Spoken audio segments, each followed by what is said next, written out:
नमस्कार दोस्तों, आप सबका स्वागत है आपके अपने चैनल गवर्नमेंट एग्जाम स्टडी में। दोस्तों आज यहाँ इस वीडियो में हम बात करने जा रहे हैं UP triple S C junior assistant की। जैसा कि आप सभी को लगातार पता है, यहाँ पर हम लोग डेली टारगेट दे रहे हैं और अभी भी आप में से कई लोग हो जो टारगेट ना देख रहे हो ना ही टारगेट को अचीव कर रहे हो। तो देखो, मैं बार बार कह रही हूँ, ये टाइम सबसे बेहतरीन है आपके लिए पढ़ाई का, तैयारी का। और अगर आप सीरियस हो अपनी जूनियर असिस्टेंट 2024 की भर्ती के लिए, 5512 पद हैं, इनमें से अगर आपको एक पद लेना है तो जो मैं टारगेट दे रही हूँ उनको डेली डेली अचीव करना है। कई बच्चे हैं, कई लोग जो सिंसियरिटी के साथ टारगेट को अचीव करते हो, कमेंट भी करते हो कि टारगेट अचीव हो गया है, लेकिन कई लोग हो जो अभी भी नहीं सिंसियरिटी से कर रहे हो। तो मैं बार बार कह रही हूँ, सिंसियर होकर पढ़ाई कर लो, अदरवाइज बाद में वही इतनी वैकेंसी भी आने के बाद सिलेक्शन नहीं हो पाएगा।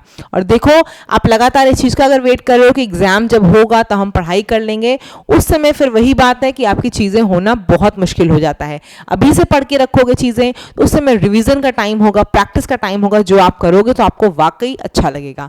आज हमारा है डे 5। डे 5 आपका 60 डेज टारगेट में से है। हमें क्या क्या पढ़ना है आपको कई बार बता चुकी हूँ। हिंदी आपकी 30 अंकों की आती है, यूपी जीके और जीएस आपका 20 अंकों का आता है, और रीजनिंग आपकी 15 अंकों की, और कंप्यूटर आपका 15 अंकों का, यानी कुल 100 क्वेश्चन आते हैं 100 अंकों के। ठीक है, अब बात कर ले हिंदी में आज आपको क्या करना है। तो हिंदी में दोस्तों आपको रिवीजन करना है सारे टॉपिक्स का। सारे टॉपिक्स यानी कि संधि, अलंकार, क्रिया, कारक, स्वर, व्यंजन, इन सभी का रिवीजन करना है। कैसे? प्रैक्टिस के फॉर्म में। मैं लगातार आप सभी को बोल रही हूँ, आपके पास जो भी बुक है, लूसेंट की ऑब्जेक्टिव हिंदी हो या फिर अरिहंत की बुक हो, आदित्य पब्लिकेशन की बुक हो, जो बुक हो उससे सारी चीजें आपको प्रैक्टिस करनी। और एक नया टॉपिक कौन सा पढ़ना है? समास। पढ़ने का तरीका मैं आपको बता चुकी हूँ। आपको सिंपल समास नहीं पढ़ना है कि बहुब्रीहि समास कौन सा है, कर्मधारय समास किस में आ रहा है, ये नहीं पता करना है। महादेव लिखा है तो महादेव में कौन समास है, ये नहीं पता करना है। इसके साथ साथ ये तो आप पढ़ते ही आ रहे हो, आपको परिभाषाएं अच्छे से पढ़नी है। कई बार ऐसा आ जाता है, पूछा जाएगा कर्मधारय समास में क्या चीज प्रधान होती है, क्या चीज गौड़ रहती है। तो आपको इन चीजों का विशेष रूप से ध्यान देना है। जब भी पढ़ाई करोगे परिभाषा के साथ साथ उदाहरण पढ़ते चलोगे, ठीक है। और प्रैक्टिस आपको पूरे हिंदी की करनी है। आज जीएस की बात कर लें तो देखो, अभी तक मैंने आपको टॉपिक्स दिए थे, आज मैं आपको मॉडर्न हिस्ट्री पढ़ने को बोल रही हूं। अब ये हिस्ट्री क्यों आप पूछोगे, तो देखो, आप चाहे लूसेंट से पढ़ लो, घटना चक्र पॉइंटर से पढ़ लो, ये मैं आपको कोई बुक इसलिए नहीं बोल रही हूँ, जहां से भी आपने अभी तक मॉडर्न हिस्ट्री पढ़ा हो आप उसी जगह से उठाओ। ठीक है, कहीं से नहीं पढ़ना स्टार्ट किया तो मैं ये बोलूंगी कि आप लूसेंट ही उठा लो। लूसेंट सबसे अच्छी बुक है और हर बेसिक तैयारी के लिए वो जरूरी भी है। या फिर अगर आप एनसीईआरटी पढ़ चुके हो तो एनसीईआरटी कर लो, लेकिन किसी भी बेसिक जगह से आपको आज मॉडर्न हिस्ट्री पढ़नी है।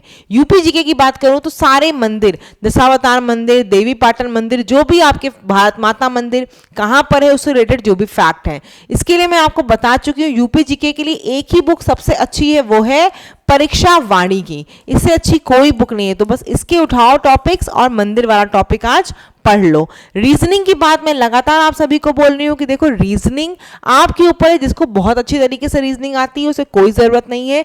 जिसे थोड़ा भी डाउट है कि नहीं मेरी रीजनिंग नहीं अच्छी है, आप अपने आप से किसी भी बुक से, आर.एस. अग्रवाल हो आपके पास, ऑनलाइन आप किसी जगह से कर रहे हो, जिस टॉपिक को खोल के कर रहे हो, कहीं से भी पीडीएफ ले लेकर आप कर सकते हो। देखो, इस समय तो ऐसा आपको पता है कि ऑनलाइन और हर जगह इतने कंटेंट, इतनी चीज़ें हैं कि कोई ये नहीं कह सकता कि यहाँ पास बुक नहीं इसलिए पढ़ाई नहीं हो पा रही। आप एक चीज़ सर्च करोगे पीडीएफ में या चैनल पे, 50 कंटेंट मिल जाते हैं। तो मैं ये बोलूँगी किसी भी जगह से खोल के कैसे भी करके पढ़ना है, लेकिन पढ़ना आपको है। टॉपिक आपको दिया जा रहा है, आपको अगर समझ में नहीं आता है कहाँ से पढ़ूँ, ये टॉपिक नहीं मिल रहा है, तो मुझ में लगातार बोलती हूँ, कमेंट सेक्शन में बताओ, टेलीग्राम ग्रुप से जुड़ जाओ, वहाँ बताओ। मैं कोशिश करूँगी आपको पीडीएफ या जो लिंक हो कुछ ना कुछ ज़रूर शेयर कर दूँ। तो प्लीज़ टारगेट को ज़रूर अचीव करो। चैनल पर नए हो सब्सक्राइब जरूर करो। मैं बार बार बोलती हूँ अपने दोस्तों को भी इसको शेयर करो। जब दोनों लोग साथ में करोगे, टारगेट ले कि आज खत्म कर लेना है, तो मुझे लगता है उससे एक मोटिवेशन मिलता है। दोस्त का हो गया मेरा नहीं हुआ, तो उससे आप खुद भी थोड़ा और ज़्यादा एनर्जेटिक होते हो कि यार उसका हो गया मेरा नहीं हो पाया। तो ये भी आप कर सकते हो, लेकिन प्लीज़ पढ़ाई करो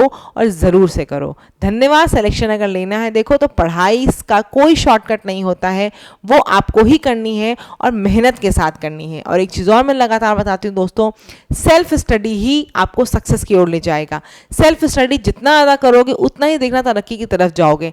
ये नहीं बोल रही हूँ कि आप किसी कोचिंग या किसी संस्था से मत जुड़ो हर जगह से, जहाँ से भी आपको लगता है आपको गाइडेंस मिल रही है बिल्कुल जुड़ो, क्योंकि इस समय देखो हर चीज़ का बहुत ढेर सारा भंडार है, लेकिन सिर्फ उतनी देर जितनी देर आपको लगे कि हाँ आपका काम हो रहा है। टाइम वेस्ट बिल्कुल भी नहीं करना है। तो बस फटाफट चैनल से जुड़ जाओ और जो टारगेट दे रही हूँ उसको डेली पूरे करो, और कमेंट सेक्शन में ज़रूर बताया करो कि आपने टारगेट अचीव कर लिया या फिर नहीं। धन्यवाद।